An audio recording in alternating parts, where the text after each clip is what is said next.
course.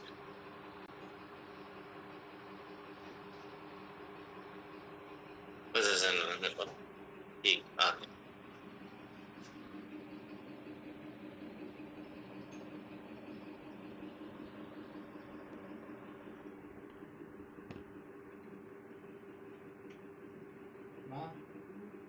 yang kelas tadi 5 yang kelas kayak bakal begini.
Okay, good morning, everyone. I think still people are joining it. So we'll start. I'm Yamna Mohan Singh, Scientific Officer, Sports Anthropometry Department. And I think this is the first class, so a warm welcome to you all in this 6-week certificate course. So today I'm going to speak about the role of kinanthropometry in sports. तो एक subject है हमारा sports anthropometry बोल के, तो उसका एक introductory part जो है वो उसका डेफिनेशन और एप्लीकेशन जो है वो डिस्कस करेंगे आज. तो in this 6-week certificate course from our department दो टॉपिक है उसमें. एक तो आज का ये टॉपिक है, दूसरा body composition in sports. So for you people these two topics will be there for this ये जो इसमें body composition and role of kinanthropometry. So we'll start. तो जो एंथ्रोपोमेट्री है तो इसका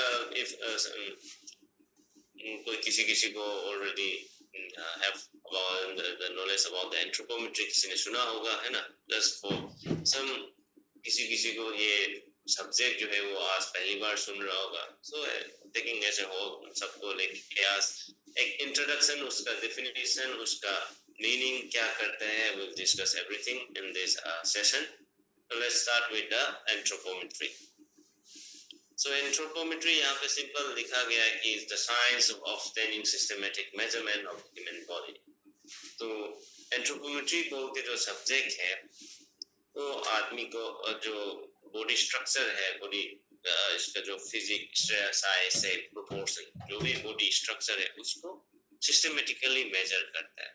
मतलब simply you can say that इसका आदमी का जो सिस्टमेटिक जो होता है साइंटिफिक वे पे उसका माप तोल जो करते हैं उसको हम एंथ्रोपोमेट्री बोलते हैं. So you can see the second these things the anthropometry जो है ये दो Greek word से आया हुआ है, anthropos which means man and metrins which means measure, simply measurement of man you can say.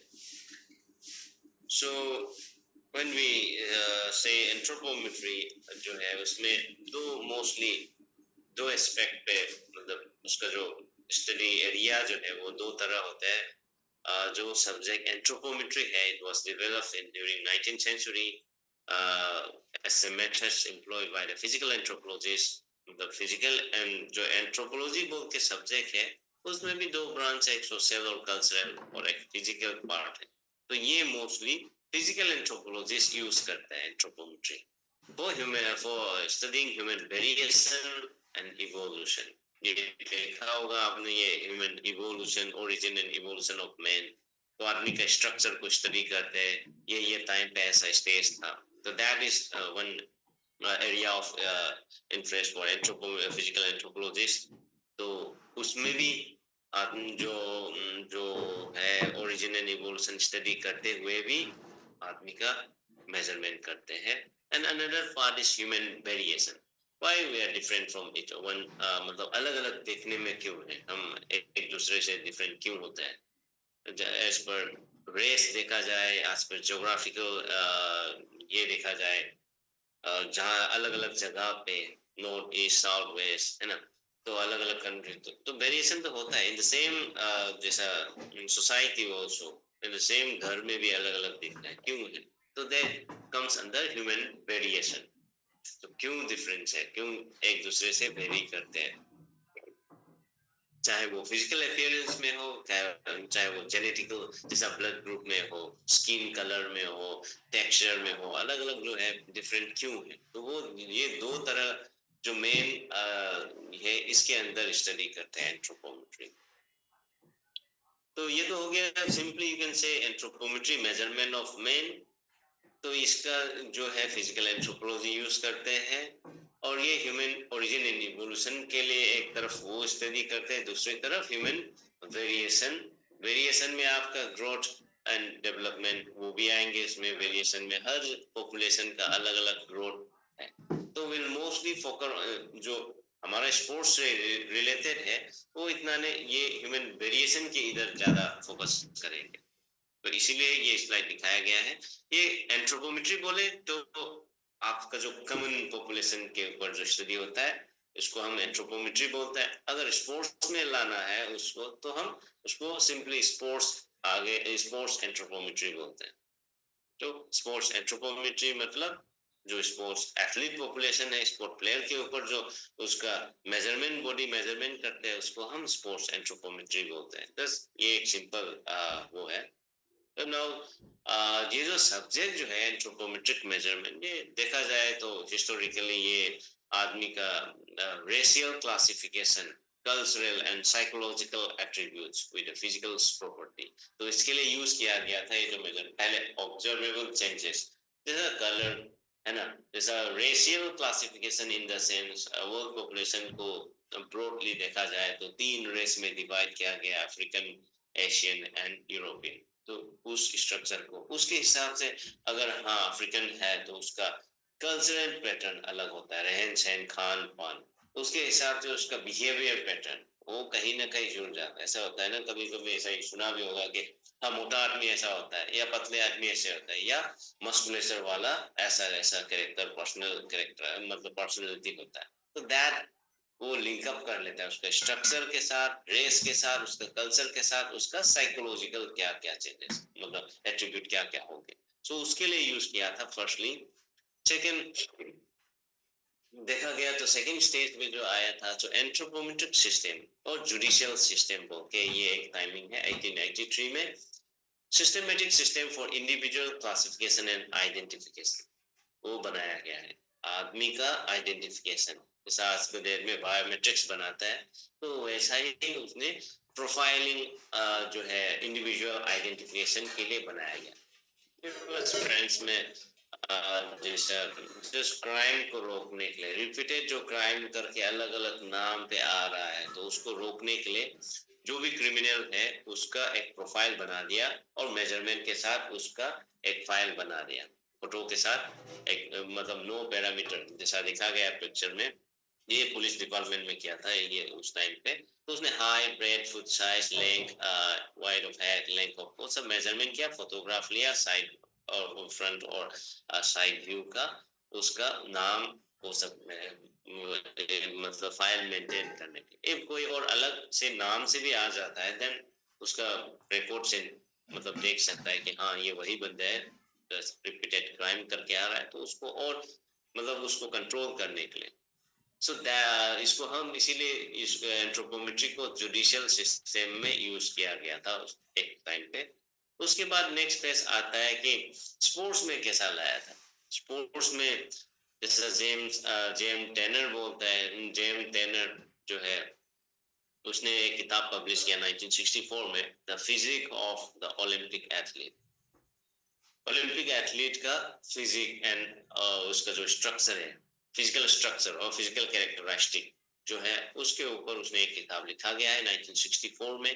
तो इसने पीएचडी किया हुआ, इसका थीसिस जो था वो ओलंपियन के ऊपर था। तो ही कलेक्टेड जो रोम ओलंपिक में जितना भी पार्टिसिपेट है ओलंपिक में, मतलब 2-3 हजार जितना भी है, उस उन सभी लोगों का उसने anthropometric measurement around 30 to 40 measurement जो है हर पार्ट का, bone size, circumference, muscle mass, fat mass, उसका broadness, length wise leg length, जितना एंथ्रोपोमेट्रिक पैरामीटर है उन सभी का उसने बॉडी मेजरमेंट किया इंडिविजुअल वाइज, मतलब event wise, position wise, category wise, वो सब का स्टडी किया।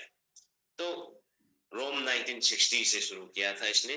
तो उसके बाद आफ्टर 4 इयर्स उसने कंपाइल करके एक बुक बनाया, the physique of the Olympic athlete. उसके बाद यू विल फाइंड एंथ्रोपोमेट्री में अलग अलग, जैसा मॉन्ट्रियल ओलंपिक तक का 1970-80s तक का आपको ओलंपिक का जो फिजिकल स्ट्रक्चर है वो मिलेंगे, स्टडी होता है हर साल। तो उसका स्टडी से उसने ये किया कि एंथ्रोपोमेट्रिक मेजरमेंट ऑफ ओलंपियन, उसका फाइंडिंग ये आया कि ये उसका जो ऑब्जर्वेशन और उसका जो फाइंडिंग ऑफ द स्टडी है जो है, scientific selection of athlete for the different event is required. तो इसलिए बोला आफ्टर स्टडी होने के बाद कि साइंटिफिक सिलेक्शन, एथलीट का साइंटिफिक सिलेक्शन होना जरूरी है डिफरेंट इवेंट के लिए। उसके बाद मतलब ये देखा कि स्ट्रक्चर वाइज डिफरेंट हो रहा है। कोई रेसलिंग वाला है तो अलग दिख रहा है, कोई रनर्स है, कोई थ्रोवर्स है, कोई कॉम्पिटिटिव है, या कोई टीम गेम है, या पोजीशन वाइज खेल रहा है, कैटेगरी वाइज है, तो एक यूनिक स्ट्रक्चर मेंटेन हो रहा है। तो उस वजह से कुछ न कुछ कोई for in some sports some kind of जो स्ट्रक्चर है इज गिविंग एडवांटेजेस, मतलब कोई एक ऐसा स्ट्रक्चर उस ऐसा स्पेसिफिक गेम या उस स्किल में या उस पोजीशन में या उस कैटेगरी में ज्यादा एडवांटेजेस है, दैट को मतलब इसीलिए वो वहां तक आ गया। तो ये एक सीन था। And then improving performance more effectively. तो अगर स्ट्रक्चर पता हो गया तो उसको इम्प्रूव करना ज्यादा आसानी तरीके इफेक्टिव वे में उसका इम्प्रूव कर सकता है। Limit to which they might succeed, तो हर इंडिविजुअल का लिमिटेशन तो रहता है ना, हर किसी के limit, each and every individual has their own limit. तो उस लिमिट के ऊपर जाएंगे तो क्या होगा, नहीं हो पाएंगे, है ना, परफॉर्मेंस में भी असर पड़ेंगे या इंजुरी या ऐसा हो सकता है। एक आदमी का एक लिमिट रहता है, ट्रेस जो है पिक तक, तो उस पिक को समझना जरूरी होता है, तो उसके हिसाब से उसका परफॉर्मेंस इफेक्टिव हो सके। तो ये चीज 3-4 पॉइंट उसका फाइंडिंग था। उसके बाद बहुत सारा स्टडी किया, जैसे हम बताया अलग अलग स्कॉलर ने स्टडी किया। उसके बाद इट कम्स टू मतलब ये हो गया कि ये एंथ्रोपोमेट्री ये बताया कि anthropometric measurements has revealed correlations between body structure, physical characteristic and sports capability. अलग अलग गेमों के लिए कुछ न कुछ स्ट्रक्चर जो है वो कोरिलेट करता है। ये एंथ्रोपोमेट्री ही नहीं बता रहा है, ये it has already be proved, मतलब ये बायोमेकेनिक्स भी बता चुका है कि हाँ कुछ न कुछ स्ट्रक्चर जो है कुछ गेम के लिए ज्यादा एडवांटेजेस है। Just I have collected some information about the Olympian from the internet, like MAF जो है जो हमारा रनर्स है, लॉन्ग डिस्टेंस रनर्स का अमेरिकन जो है ओलंपियन, तो इसका भी स्ट्रक्चर दिखाया गया है कि ये लीन एंड थीन है। माइकल फेल्प्स जो है उसका हाइट अच्छे, ट्रंक अच्छे है, उसका आर्म स्पैन अच्छा है। तो कहीं ना कहीं खूबी है जो साइमन बायल्स जो है जिम्नास्टिक वाला स्ट्रक्चर और साइक्लिस्ट का. तो these are some of the Olympian जो है कंटिन्यू परफॉर्मेंस दे चुका है. तो कुछ ना कुछ खूबी है उसका, जेनेटिकली या फिजिकली कुछ एडवांटेजेस है जो उसको उसी गेम पे मतलब रह रहा है उसकी वजह से. तो टेनर ने ये बोला था कि मतलब ये इसके बाद टेनर ये बोला कि athlete are born, star has born, athlete has born. ऐसा कंसेप्ट तो सुना होगा आपने, है ना. एथलीट आर मेड का भी कंसेप्ट है. एथलीट पैदा होते हैं और एथलीट बनाते भी हैं, नो डाउट, है ना. तो ये टेनर ने एक और लाइन जोड़ दिया कि हाँ नो डाउट बनते हैं. Athlete are born, athlete are made, but the basic structure should be fulfil. मतलब ये बताया. तो स्टडी करने के बाद बेसिक स्ट्रक्चर जो है वो फुलफिल होना जरूरी है. उस गेम के लिए जो बेसिक स्ट्रक्चर है उसको फुलफिल करना जरूरी है ना. अगर सेम फील्ड में कंपटीशन चल रहा है तो लगभग आसपास सेम के फील्ड के आसपास होना जरूरी हो जाता है. इतना मस्कुलेचर है तो अगर उस गेम में सबको इतना मस्कुलेचर है या फैट है तो उस अकॉर्डिंगली उस इंडिविजुअल को भी उसके लगभग स्ट्रक्चर मेंटेन होना जरूरी है. तो ये बताया कि बेसिक स्ट्रक्चर जो है नो डाउट और या फैसिलिटी वाइज या प्रॉपर साइंटिफिक या ऐसे इंफ्रास्ट्रक्चर जो स्किल डेवलप करके और मतलब जो एक्सपर्टाइज ट्रेनिंग या ऐसा करने के बाद भी मेडल ले आ सकता है, नो डाउट. बट क्या होता है कि वो एक टाइम कांस्टेंट रहता है. लेकिन उसमें अगर आप बेसिक स्ट्रक्चर जो है वो फुलफिल हो रहा है तो परफॉर्मेंस में और बढ़ने का चांसेस हाई हो जाता है. ये बता. So just for an example, देखा जाए तो tallness is useful in some sports, providing greater reach. कुछ गेम में ज़्यादा यूजफुल है. जहाँ greater reach बोल रहे हैं, बास्केटबॉल, वॉलीबॉल हो गया, helping in shifting the center of gravity, है ना. जहाँ पे आपका सेंटर ऑफ ग्रेविटी शिफ्ट होता है. जंप, मोस्टली जंप वाला इवेंट जो है उसमें टॉलनेस का अच्छा रोल रहता है. Similarly, in shortness, जो short height का है is also useful in some sports other where